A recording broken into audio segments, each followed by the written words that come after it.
श्री शिवाजी शिक्षण संस्थेचे संस्थापक डॉक्टर पंजाबराव देशमुख यांना वंदन करून मी माझ्या भाषणाला सुरुवात करते। तुम्हाला माहित आहे का पंडित जवाहरलाल नेहरू हे कोण होते?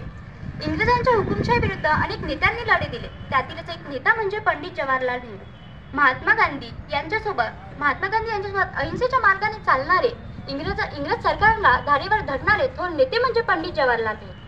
पंडित जवाहरलाल नेहरू असे म्हटले की आपल्या होठावर जो शब्द येते तो म्हणजे गुलाबाची फुलं आणि गुलाबाच्या फुलाप्रमाणे मुलं। पंडित जवाहरलाल नेहरू यांना गुलाबाची फुलं आणि मुलं हे फार आवडत असे। मुलांचे भविष्य उज्ज्वल व्हावे यासाठी ते त्यांच्याकडे फार लक्ष देत। देशाचे भविष्य ज्यांच्या हाती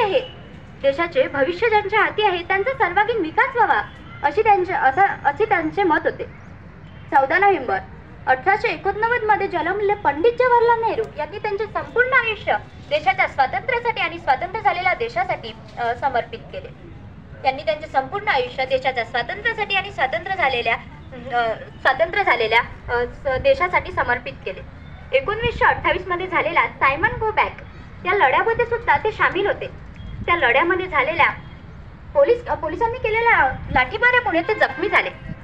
स्वातंत्र्याच्या वेळाने झटपटलेली जनता पाहून इंग्रज सरकार घाबरले आणि इंग्रज सरकारने त्या लढ्यातील काही नेत्यांना तुरुंगात टाकले। त्या लढ्यामध्ये पंडित जवाहरलाल नेहरू हे सुद्धा सामील होते। ते सुद्धा तुरुंगात अडकले।